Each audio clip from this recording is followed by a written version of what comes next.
Hello everyone, Impiator here, and welcome to part 3 of my Newcomer's Guide to Dark Souls Remastered. In the last episode, we ended up getting the Greatsword. We also killed the Taurus Demon. I talked a little bit about the Sunbros Covenant as well, and we got Solaire handled. He'll help us in some boss battles a little bit later. Next, we're going to go ahead and head into the Undead Parish areas. So open up this gate, and I'm going to kill this guy real quick. So now you have another choice ahead of you. Up this tower is another Black Knight, and this Black Knight has an Ultra Greatsword, which is an awesome weapon, especially this early in the game. That being said, though, he only has a slim chance to drop it in the shield that he's got, just like the other Black Knight that we've dealt with so far. That being said, we have, at this point, 6 humanity in items, so we could have a total of 7, counting the one that we got earlier. In addition, if you go down this ladder, there are 3 rats down there, and you can kill them repeatedly for farming of humanity, and you're pretty close to a bonfire. So if you wanted to get your chances up the best that you could now, you could go ahead and go farm a little bit, and get your humanity up to 10.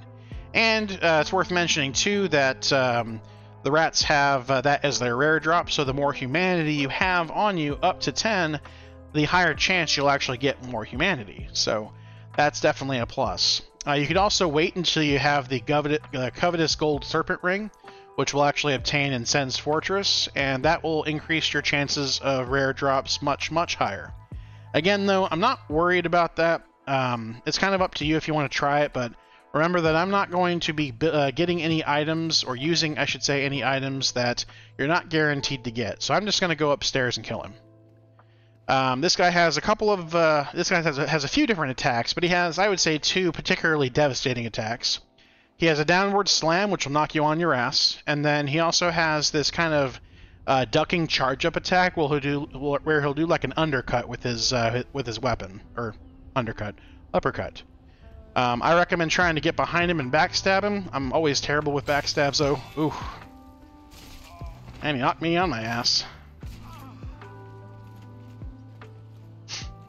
So, guy is no joke. And that is the overhead attack. Ooh. Oh, and that's the charge-up attack. If you're trying to circle around him, by the way, he'll actually follow you as you're kind of circling him. Anyway, so he ain't no pushover.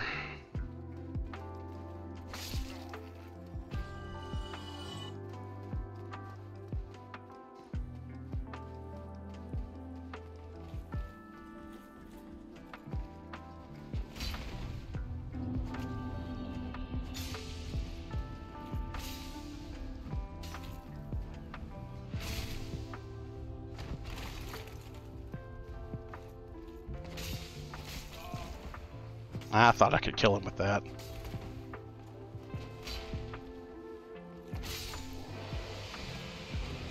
And I just got the Titanite chunk. Okay. As you can see, by the way, I ended up dropping the humanity that I had. As long as you get back your souls, you'll get back the humanity that you dropped too. If you are human, by the way, you will not gain back your human form. You'll have to waste another humanity to reverse hollowing. And with that, I'm going to go ahead and level up my humanity. I'm sorry, my vitality one more. And we're going to go ahead and continue along.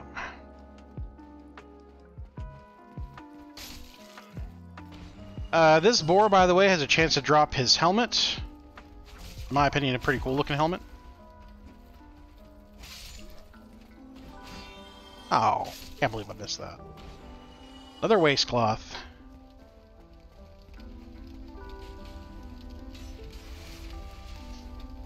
Anyway, I'm going to come up here and deal with these guys shooting crossbows first. I hate crossbow guys.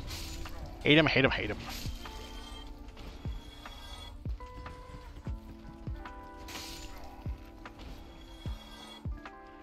And the AI is kind of dumb sometimes. If you move to the right, he'll be able to get by. He's coming up here to greet me.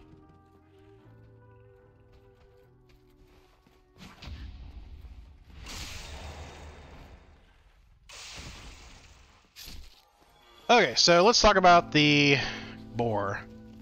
There are a few different ways to deal with him. I don't think he's close enough to do it right now, but you can do a plunging attack on him.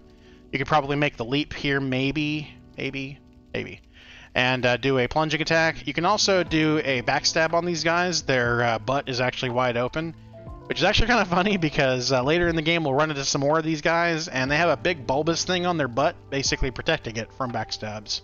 So I find that kind of funny. However, though, we also have an alluring skull, and they're kind of, inciting us to use it. So we're going to go ahead and do that. Let's see. So the alluring skull makes enemies go to the place that you drop it. Now, it's also worth mentioning that you move ever so slightly in front of you whenever you drop one. So don't stay right on the edge.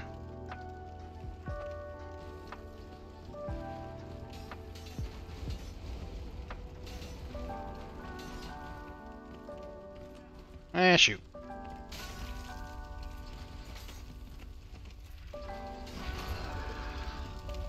Well, there's a backstab.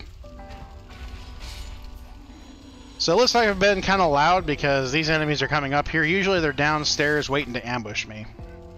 And he did not drop his helm. Oh well. So we're going to come down here, kill these guys.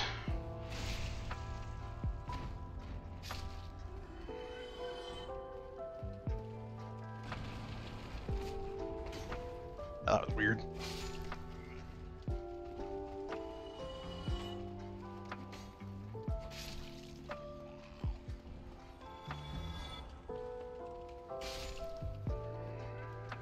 Alright, so we're going to come around here and grab a mystery key. This will open up a jail cell to a guy named Lautrec a little later. For now, though, go ahead and head up the ladder. Got a couple of enemies over there we're going to kill.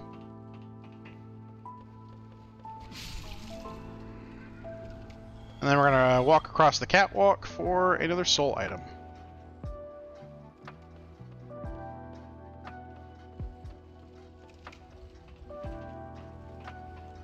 We're going to head up the ladder, and there's another fog door up here.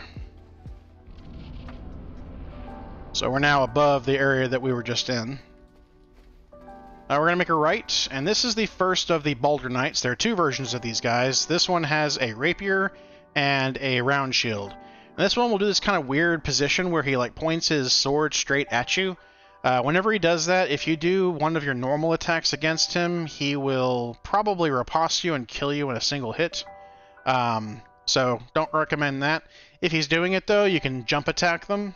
They do not like jump attacks. Likewise, if you do a jump attack and you're close enough to him, it'll kill him. There we go. I just didn't time the first one very well.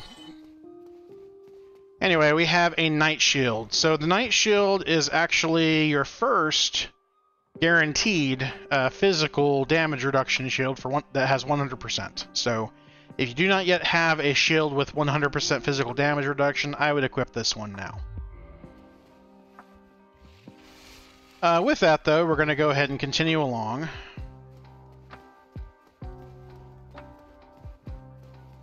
And up here we got another one of these guys with a shield. And we're going to go ahead and head down here. We got an enemy to the right as well as a Baldur Knight to the left. This one is the other variety. I usually just like to get him to follow me. And I am just not doing the jump attacks well. Well, R2 works well too.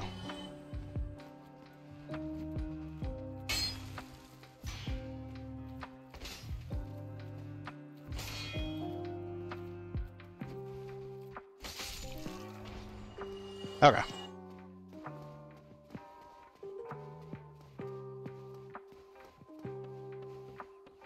So we are about to the next bonfire. We're actually going to be kindling this next bonfire. However, we're not going to kindle it yet. And that's because We've got 2 enemies that we want to kill that do not respawn, and they're kind of hard, so... So we're going to go ahead and head down this path.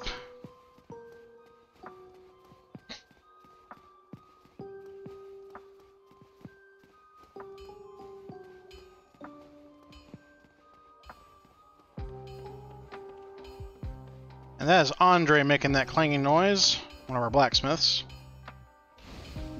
I'm not actually going to spend my souls here. I'm actually going to spend them by buying upgrade materials. You can farm them in the area that we just went through, so all the way from the Sunlight Altar. From there, you can basically just make that run all the way back to here, and you'll generally get at least a couple of the Titanite. I'm impatient though, so I don't want to have to farm. So I'm going to go ahead and buy some Titanite. I now have 4. Let's see. I also have some soul items I can use as well. So we're going to need a total of 9 to upgrade the Claymore, which is what we're buying them for. You're also going to guaranteed get one from one of the 2 enemies that we're about to fight that don't respawn, so just make sure you have a couple. So we got 6 right now.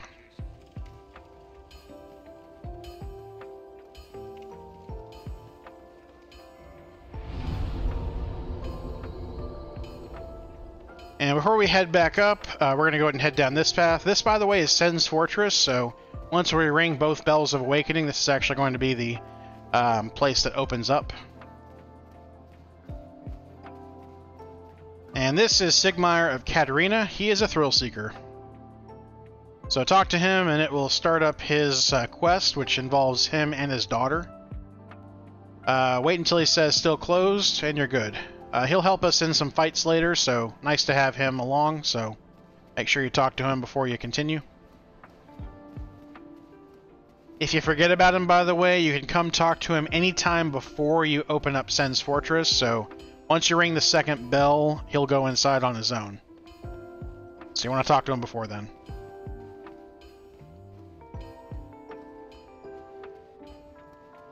Anyway, we're going to go ahead and head back, and we're going to go ahead and kill the 2 non-respawning enemies. We're going to head back to Firelink Shrine for a few minutes, and then we're going to come back here, kill that bonfire, and then we're going to go ahead and face the boss.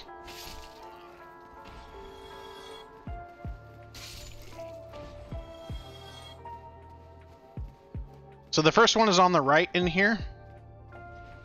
The second one is in kind of the catacombs, or not catacombs, I'm sorry, kind of upper area over there. And he can sometimes start shooting magic missiles at us, or I guess soul arrows technically. So I recommend getting this guy away from him. This guy has a shield bash. That will do a lot of stamina damage. He also will do a downward pound with his weapon. And then he'll also do a horizontal swing that has a lot of range. But if you can get to the side of him, it'll take you a few hits and you can kill him. So he's the guaranteed drop for 1 Titanite shard. We also just got a humanity from doing that. Over here we have another Firekeeper soul, so we're going to be taking that back to Anastasia in Firelink Shrine. Next we're going to head up here. We got a Balder Knight to deal with first. These ones are kind of a pain to deal with because we're on a...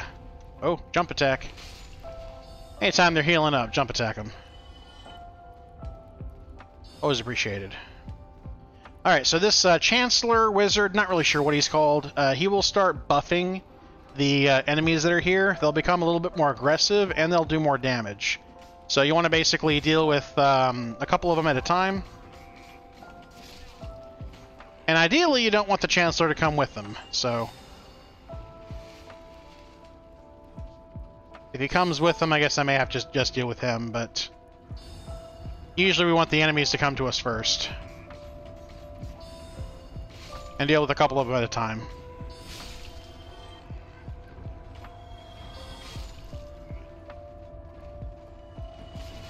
I missed that.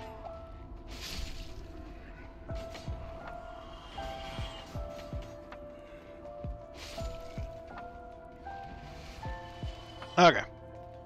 So this guy does not do a lot of damage with his actual soul arrows. Ironically, though, he does a lot of damage with his physical attacks, so try not to get hit with the physical attacks. He is a glass cannon, though. 2 hits or 1 jump attack and he's dead.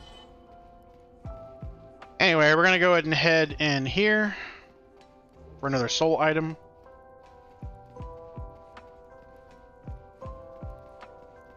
And then we're almost home free. We got one more of these Balder Knights. This is the one with the rapier.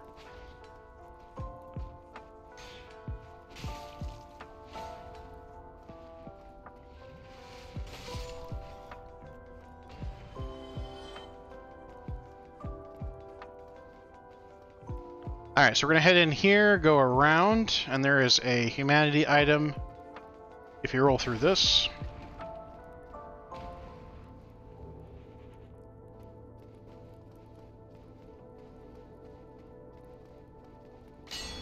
We're going to open this up, and this is going to lead us to Lautrec.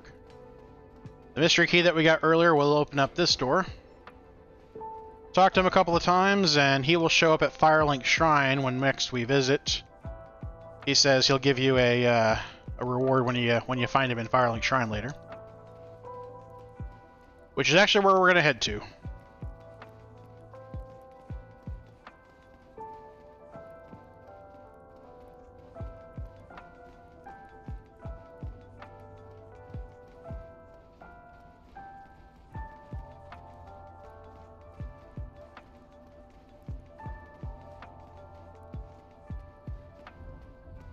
And actually, I'm going to go ahead and open up the shortcut back to this place. So what you can do is you can basically put yourself kind of over here, and this will get the one that's in the back, who's a rapier knight, a rapier boulder knight, and he'll end up coming towards you alone.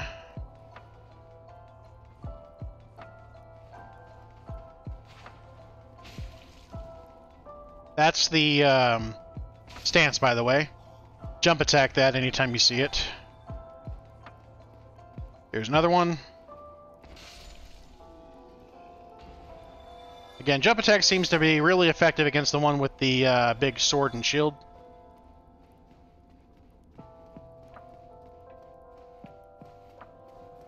Out here we got a halberd.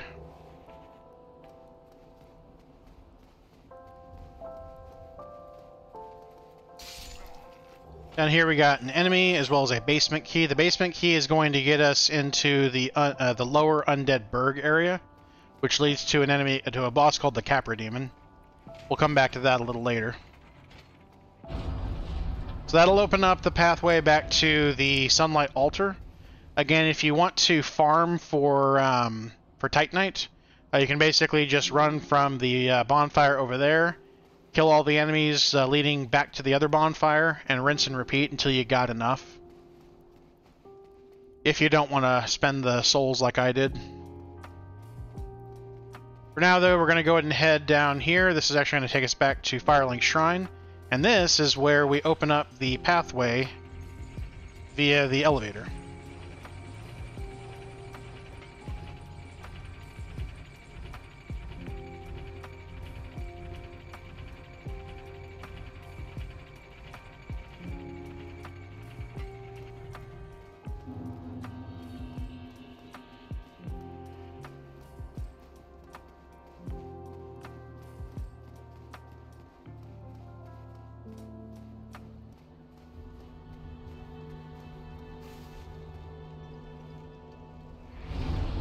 Alright, so we are back at Firelink.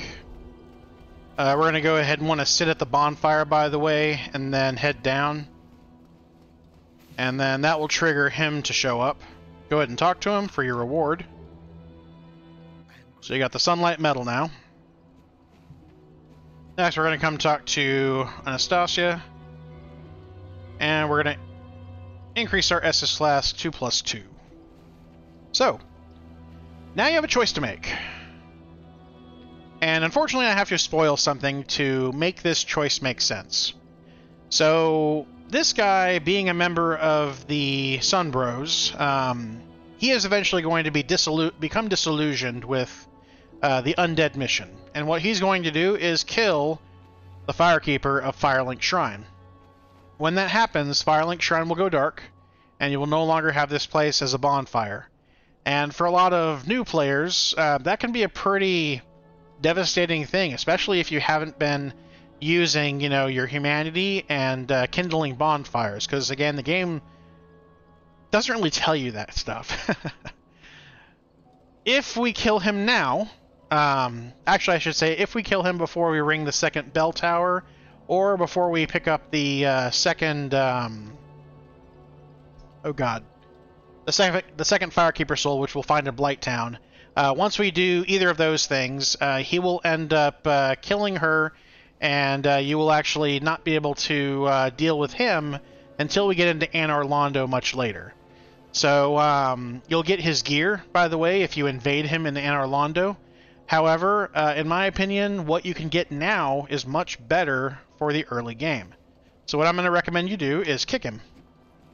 And then kick him again. So he's going to fall off the ledge and he's going to die. He's going to give you 1,000 souls.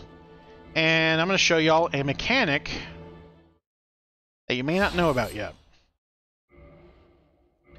So if you ever kill an enemy and you either die or you leave the area, the item that they are guaranteed to drop, if they have a guaranteed drop, will appear in their original place that they're supposed to spawn.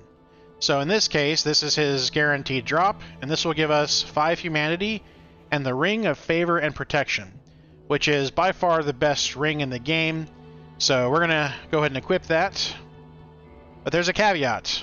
While it boosts HP, stamina, and max equipment load, it breaks once it's removed. And we're never going to equip this ring in this playthrough. So equip that to your second slot and never touch it. We're only ever going to have 1 ring that we can equip from this point on, because that's just too good to pass up. So now Anastasia will be safe, so that's going to be a plus. And we're going to go ahead and head back to Andre. Get our weapon leveled up, kindle the bonfire, and then go kill us some gargoyles.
Alright, so I'm going to go ahead and head downstairs and talk to Andre. We're going to go ahead and get our Claymore leveled up to +5.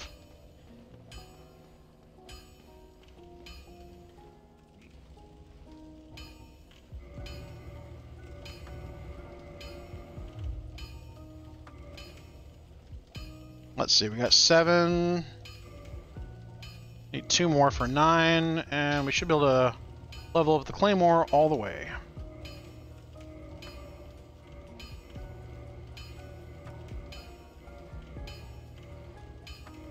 Okay, so now we got the Claymore up to +5.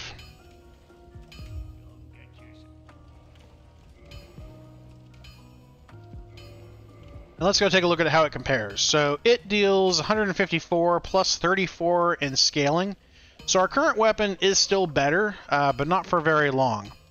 I will also say in the next boss battle, if you're having struggles, you can equip the claymore, and then also equip the gold pine resin on top of it. Unfortunately, dragon weapons cannot be augmented with gold pine resin, or any pine resin for that matter. So it's not going to get any better than the 200 damage that we get, but you'll definitely get a little bit more than that with the claymore, which you could use if you're struggling with the boss that we're about to go face. That being said, though, I'm just going to use this weapon because you probably haven't yet upgraded your claymore, but I will tell you when I would suggest you have it done. So that way you can go do some farming or go pay Andre for the souls.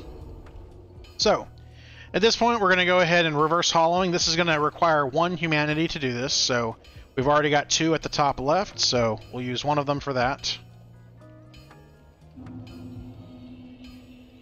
Now we are human, which actually makes us eligible to be invaded, by the way. And now we're going to go ahead and kindle.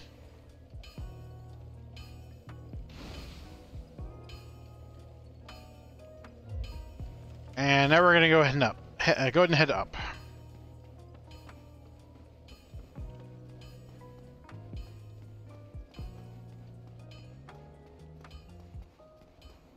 Now, it's worth mentioning, if Lautrec is still alive, at this point, if you decided not to kill him, not only will Solaire be available, but so will he for this boss battle.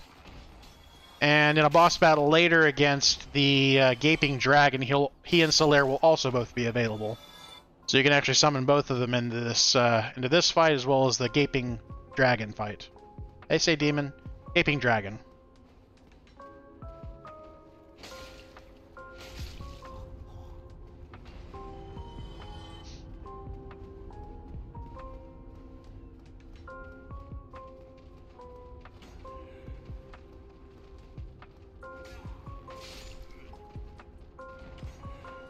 So again, these guys won't be nearly as aggressive as they were before.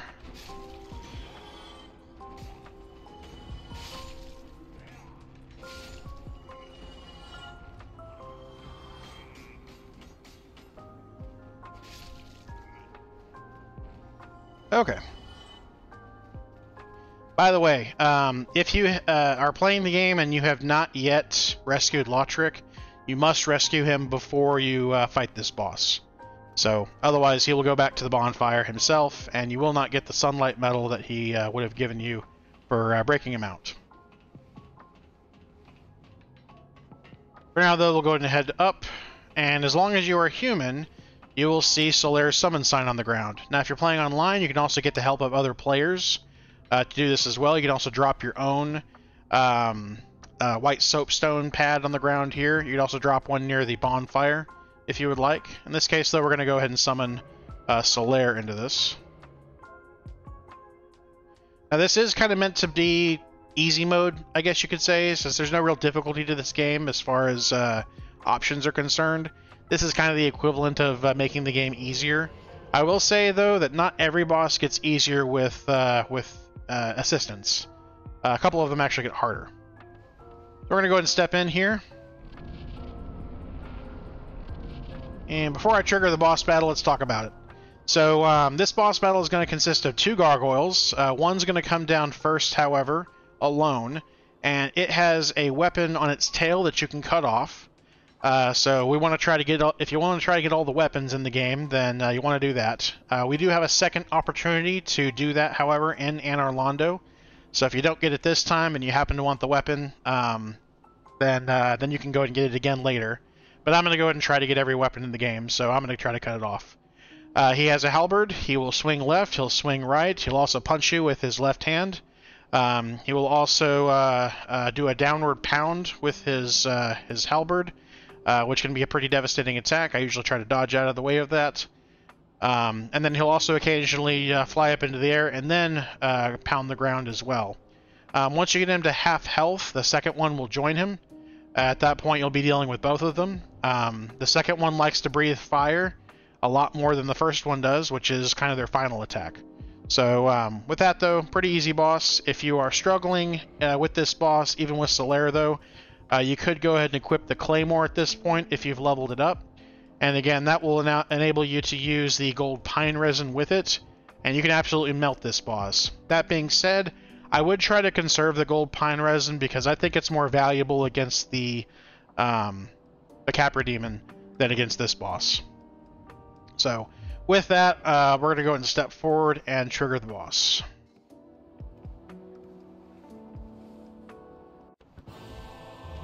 And there's the left to right pound. There's the downward pound. Sometimes his tail's a pain in the butt to get off because he moves around quite a bit.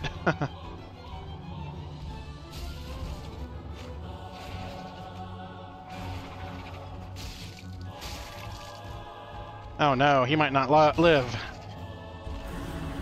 Hey, there we go.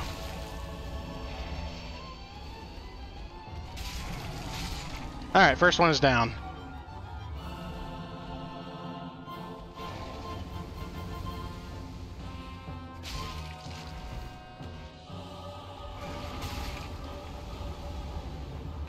And you are dead.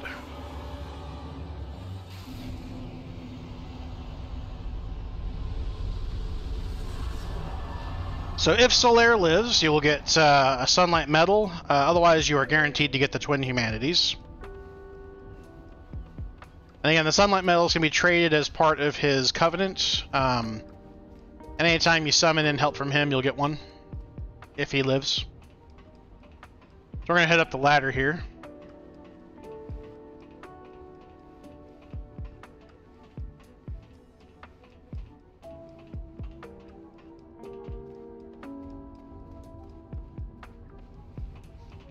And congratulations, you've made it to the first bell tower.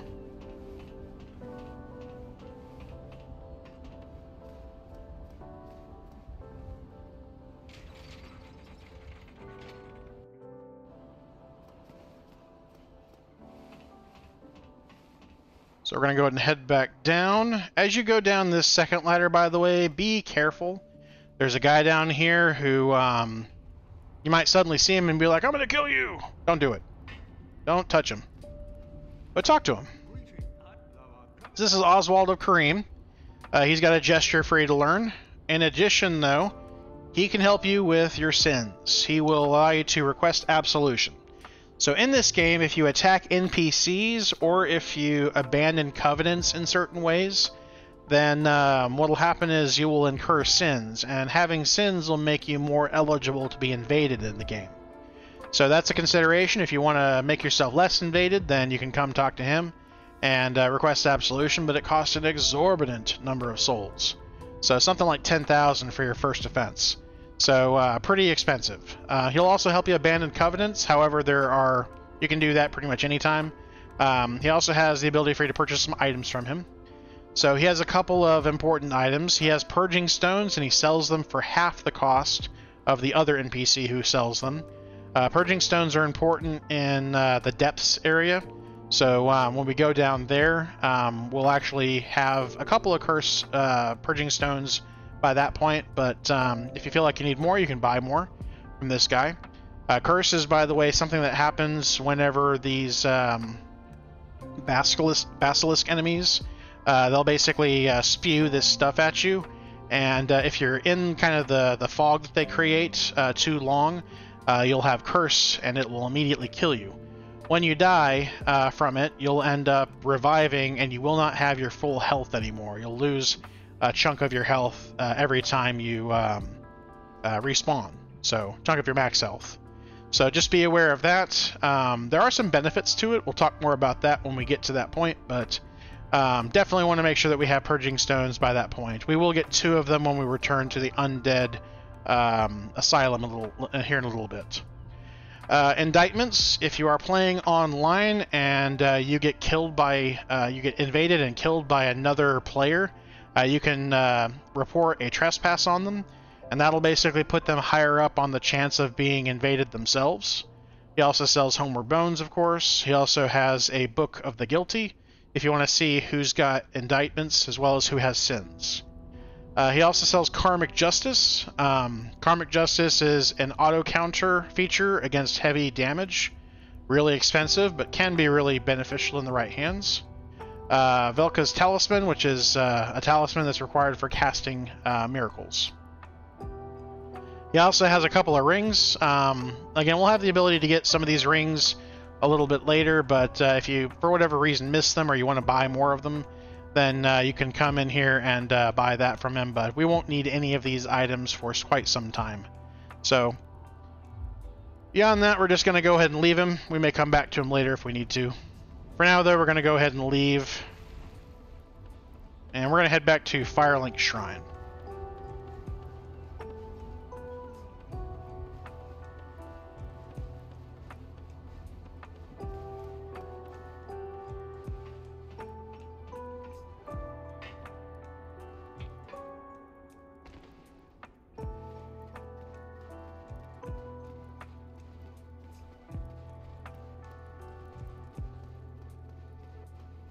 I got turned around.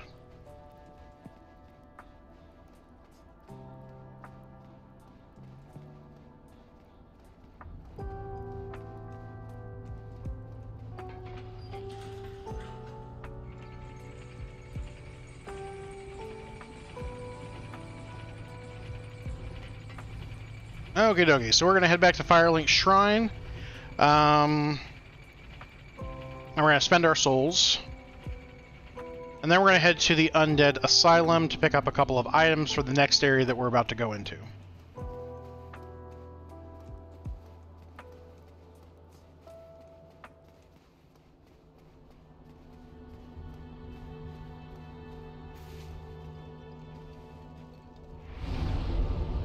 So again, following our path, we're going to get ourselves up to level, I guess 19 for that, 18 for that, that'll work. So we're at level 20 run right now. Let's see if I've got any soul items I can use. Just one. Which I don't think is enough to level up. Nope. Alright, so at this point we have finished up the Bell Guardians, the Bell Gargoyles. And we've also gotten our Claymore to +5. Again, you don't have to have it to +5 yet. However, we are going to be wanting it to be at +5 probably after we finish up the next area. So from here, we're going to basically be heading over to the Undead Asylum again. We're going to be getting a couple of items in there. And then we're going to go ahead and head to the Darkroot Garden and Darkroot Basin areas for kind of a double-header boss battle. So we'll have the Moonlight Butterfly as well as the Hydra to deal with in the next episode. That being said, though, we're going to go ahead and wrap it up here. Thanks, everybody, for watching. Please like, subscribe, comment, let me know what you thought, and I'll see you in the next one. Later.